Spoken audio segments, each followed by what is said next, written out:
एक बार जोर से भारत माता का जयकारा लगाएंगे।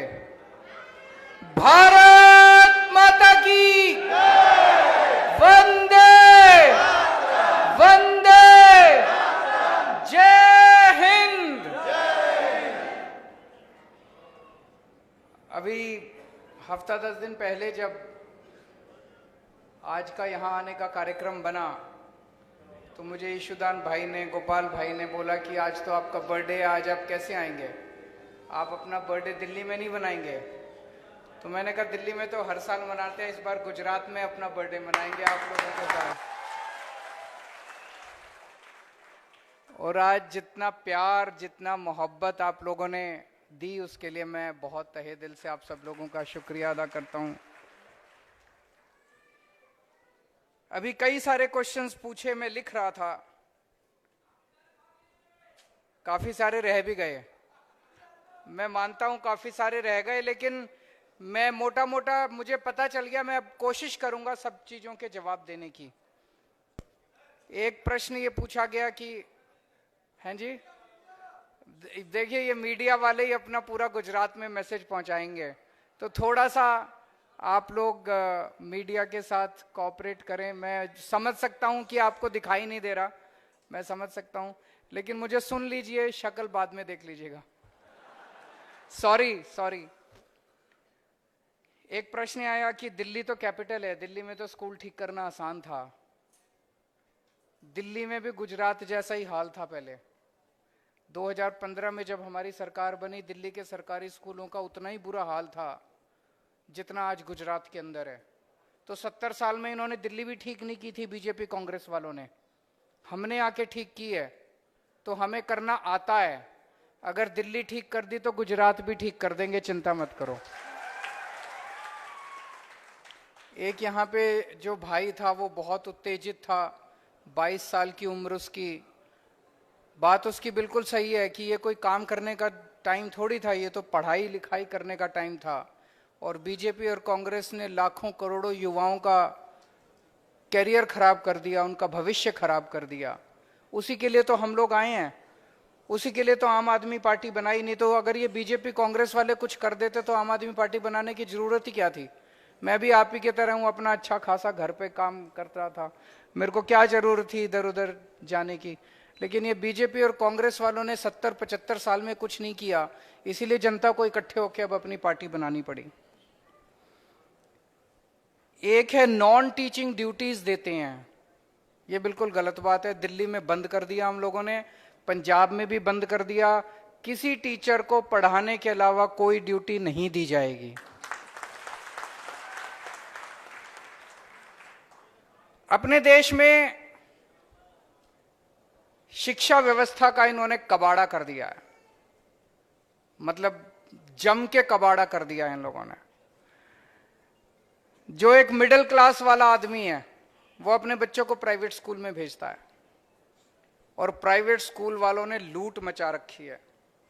सारे खराब नहीं है, 2-4 ठीक भी हैं, लेकिन मोटे मोटे तौर पे यूनिफॉर्म के नाम पे, किताबों के नाम पे, development fees, picnic fees, library fees, फलानी फीस, ढिमकी फीस, और हर साल अनापशना फीस बढ़ा देते हैं और सरकार कुछ नहीं करती। मुझे बताया गया कि गुजरात के अंदर तो इन्होंने एक फीस कमेटी बनाई, फीस कमेटी बनाई थी इन पे फीस कंट्रोल करने के लिए। उस फीस कमेटी ने कंट्रोल नहीं किया, स्कूल फीस बढ़ाते हैं और वो उस पर ठप्पा लगाती जाती है। स्कूल फीस बढ़ाते हैं, वो उस पर करते हैं कि नहीं करते फीस कमेटी। तो प्राइवेट वालों ने गुंडागर्दी मचा रखी है। एक आदमी बेचारा अपने बच्चों को, एक माँ बाप क्या चाहते हैं, वो चाहते हैं मेरा बच्चा अच्छा पढ़ लिख जाए, पढ़ लिख जाएगा तो कुछ बन जाएगा जिंदगी में। बड़ी मुश्किल से एडमिशन होते हैं स्कूलों के अंदर, प्राइवेट स्कूल में कितनी मुश्किल से एडमिशन होते हैं। तो कोई माँ बाप जो है स्कूल वालों के खिलाफ बोलना नहीं चाहता, नहीं तो बच्चे को निकाल देंगे। तो माँ बाप मजबूरी के अंदर प्राइवेट स्कूलों की गुलामी करते हैं, और ये सरकारें प्राइवेट स्कूलों से पैसे खाती हैं। ये आधे से ज्यादा प्राइवेट स्कूल इनके अपने हैं, इन नेताओं के चलते हैं प्राइवेट स्कूल, इसलिए प्राइवेट स्कूलों के खिलाफ कुछ काम नहीं करते। तो आधे से ज्यादा लोग इसलिए दुखी हैं। अभी मैं पढ़ रहा था, गुजरात के अंदर लगभग 44 लाख बच्चे प्राइवेट स्कूलों में पढ़ते हैं, और बाकी बच्चे 53 लाख बच्चे गुजरात के अंदर सरकारी स्कूलों में पढ़ते हैं। सरकारी स्कूलों का तो हम जानते हैं क्या हाल है। मजबूरी में जो बहुत गरीब आदमी होता है, जिसके घर में कुछ खाने को नहीं होता, वो आदमी मजबूरी में अपने बच्चों को सरकारी स्कूल में भेजता है। और सरकारी स्कूलों का इतना बुरा हाल है, इतना बुरा हाल है। ये केवल गुजरात की कहानी नहीं है, ये पूरे देश की कहानी है। पूरे देश इन लोगों ने 70-75 साल के अंदर शिक्षा का बेड़ा गर्क कर दिया इन लोगों ने। अगर हमें भारत को दुनिया का नंबर 1 देश बनाना है, अगर हम चाहते हैं कि भारत विश्व गुरु बने, हम चाहते हैं कि भारत अमीर देश बने, हम चाहते हैं कि भारत दुनिया का नंबर 1 देश बने, तो भाषणबाजी से नहीं होगा। सबसे पहले शिक्षा को ठीक करना पड़ेगा कि नहीं करना पड़ेगा? बिना शिक्षा को ठीक किए भारत नंबर 1 देश नहीं बन सकता, भारत अमीर देश नहीं बन सकता। भारत अमीर कैसे बनेगा? भारत अमीर तब बनेगा जब हर भारतीय अमीर बनेगा। ऐसे तो नहीं हो सकता ना कि भारत के लोग तो गरीब रह जाएं और हम कहते भारत अमीर बन गया। जब हर भारत का आदमी, हर भारतवासी अमीर बनेगा, तभी तो भारत अमीर बनेगा। और जिस दिन भारत का हर आदमी अमीर बन गया, भारत अपने आप अमीर बन जाएगा। तो मेरा मकसद है हर गरीब आदमी को अमीर बनाना। गरीब आदमी अमीर कैसे बनेगा?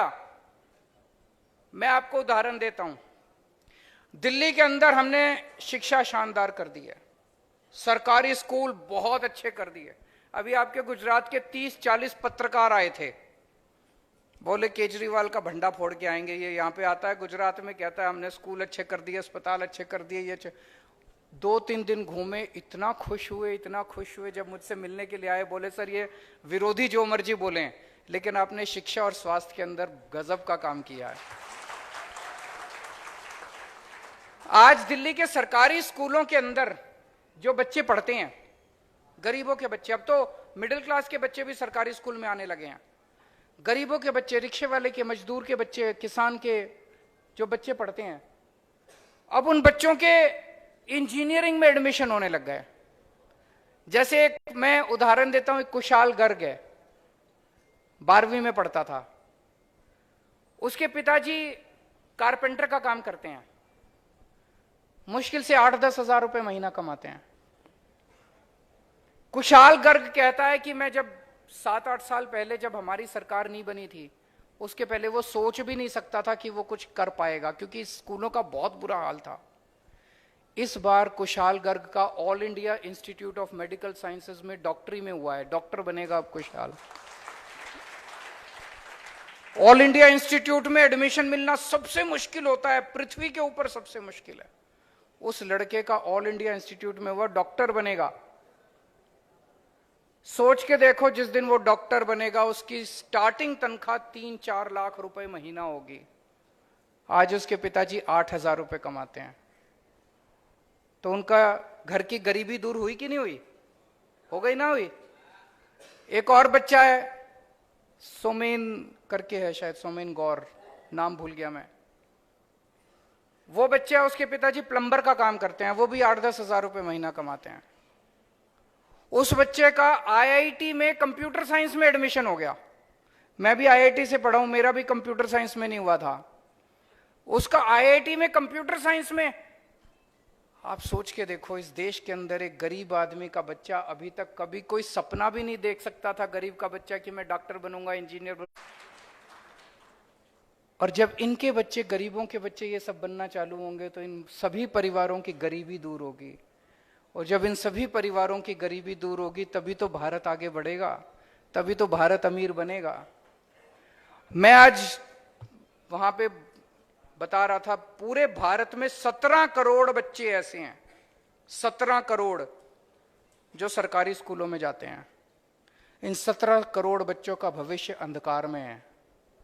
अगर दिल्ली के अंदर हम 18 लाख सरकारी स्कूलों के बच्चों का भविष्य सुनहरा कर सकते हैं, तो देश के अंदर 17 करोड़ बच्चों का भी भविष्य सुनहरा किया जा सकता है। और गुजरात के अंदर भी 53 लाख बच्चों का भविष्य सुनहरा किया जा सकता है।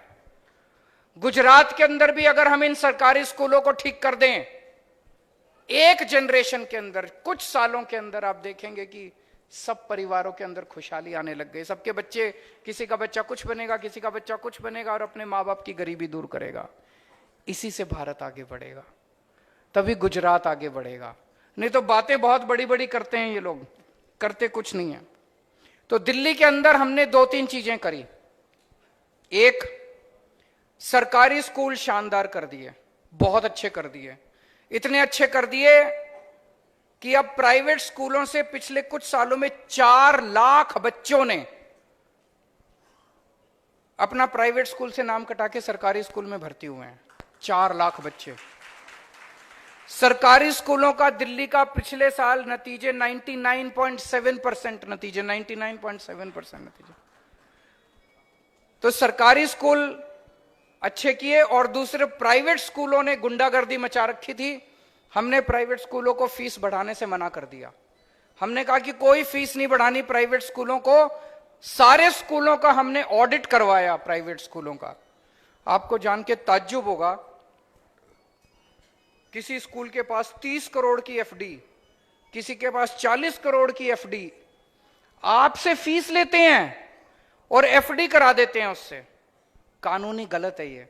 आप एफडी नहीं करा सकते, लोगों से, बच्चों से फीस लेके एफडी नहीं करा सकते। हमने स्कूलों को ऑर्डर किया, एफडी तुड़वाई, फीस वापस करवाई। ये भारत के इतिहास में पहली बार हुआ कि बच्चों की फीस वापस हुई, उनके माँ बाप के बैंक अकाउंट में पैसे वापस गए कि आपसे ज्यादा पैसे ले लिए थे फीस के आपके। तो गुजरात में भी अब करेंगे। गुजरात में 5 गारंटी। पहली गारंटी, गुजरात में पैदा होने वाले हर बच्चे को फ्री और अच्छी शिक्षा की गारंटी है।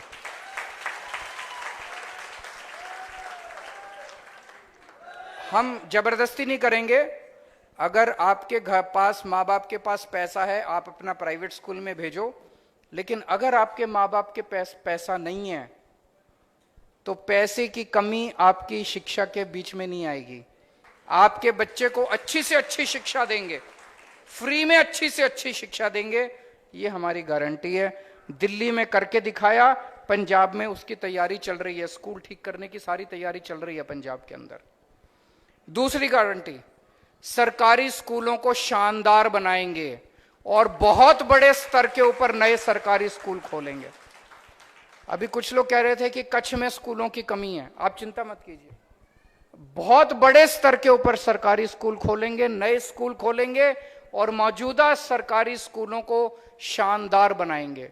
इतने अच्छे बनाएंगे, दिल्ली के स्कूल आप जाके देखिए, प्राइवेट स्कूलों को मात देते हैं दिल्ली के स्कूल। उनका, हमारा सरकारी स्कूलों का इंफ्रास्ट्रक्चर इतना अच्छा हो गया, उनकी शानदार बिल्डिंग, क्लासरूम, उनके डेस्क, ब्लैक बोर्ड, टीचर्स इतने शानदार हो गए कि प्राइवेट स्कूलों में अब कोई जाना नहीं चाहता दिल्ली में।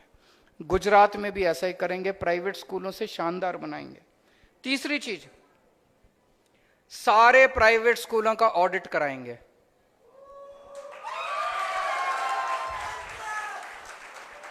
सारे प्राइवेट स्कूलों का ऑडिट कराया जाएगा। जिन जिन लोगों ने पैसे ज्यादा ले रखे हैं, पैसे वापस कराएंगे आपके। और कोई, किसी भी स्कूल को अगर फीस बढ़ानी है, उसको सरकार से परमिशन लेनी पड़ेगी और किसी भी स्कूल को नाजायज फीस बढ़ाने की इजाजत नहीं दी जाएगी। ये लोग करते हैं ना कि किताबें खरीदनी है तो स्कूल से ही खरीदनी पड़ेगी, यूनिफॉर्म खरीदनी है तो स्कूल से ही खरीदनी। ये पंजाब में भी हमने खत्म कर दिया, दिल्ली में भी खत्म कर दिया। किताबें कहीं से खरीदो, यूनिफॉर्म कहीं से खरीदो। इन्होंने गुंडागर्दी मचा रखी है, अपने स्कूल से खरीदते, वही धंधा बना रखा है। किताबों का भी धंधा बना रखा है, यूनिफॉर्म का भी धंधा। ये बंद करेंगे। दिल्ली में भी बंद कर दिया, पंजाब में भी बंद कर दिया, अब गुजरात में बंद गया। चौथी गारंटी, बहुत सारे कच्चे टीचर्स घूम रहे हैं कॉन्ट्रैक्ट पे, विद्या साहब, बहुत कच्चे टीचर्स घूम रहे हैं, सबको पक्का करेंगे। टीचर्स को इज्जत मिलेगी, टीचर्स को इज्जत देंगे, सम्मान देंगे, सिक्योरिटी देंगे, उनके जॉब की सिक्योरिटी देंगे, तभी तो वो अच्छा पढ़ाएंगे हमारे बच्चों को। जितनी वैकेंसीज हैं टीचर्स की, वो सारी तो भरेंगे ही भरेंगे। लेकिन मैं समझता हूं कि जितने बड़े स्तर के ऊपर नए स्कूल खोले जाएंगे, बहुत वैकेंसीज निकलेगी टीचर्स की। टीचर्स की, प्रिंसिपल्स की बहुत वैकेंसीज निकलेगी, सारी वैकेंसी, बहुत बच्चों को नौकरियां मिलेंगी स्कूलों के अंदर, बहुत स्टाफ को नौकरियां मिलेंगी स्कूलों के अंदर। अगर हमें बच्चों को अच्छी शिक्षा देनी है तो 25 से 30 बच्चों के ऊपर एक टीचर होना चाहिए। उतने बड़े स्केल के ऊपर हम टीचर्स की भर्ती करेंगे। और 5वीं किसी भी टीचर को किसी भी दूसरी कोई ड्यूटी नहीं दी जाएगी।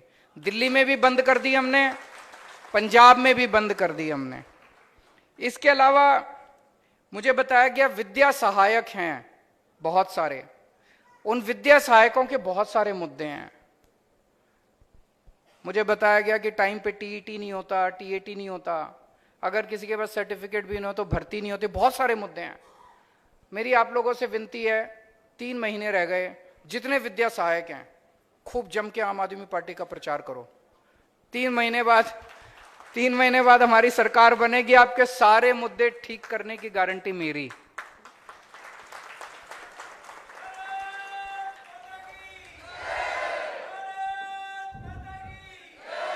और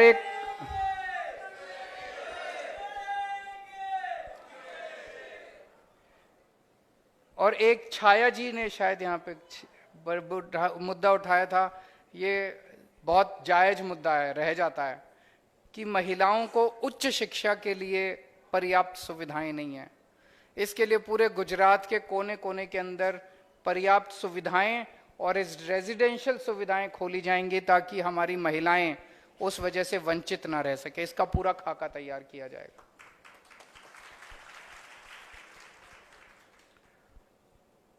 एक चीज मैं कहना चाहता हूं, पिछले हफ्ते जब मैं आया था तो कुछ पुलिस वाले मिले थे, उनके ग्रेड पे की डिमांड थी।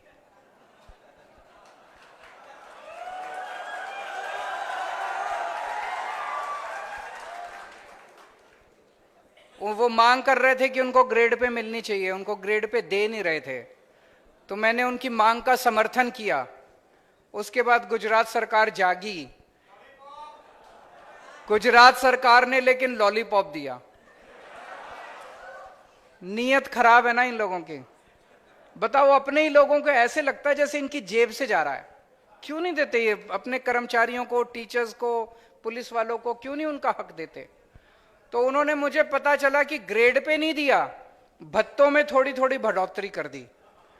तो मेरी गुजरात पुलिस से निवेदन है कि भत्ता इन लोगों से ले लो, ग्रेड पे मैं दे दूंगा।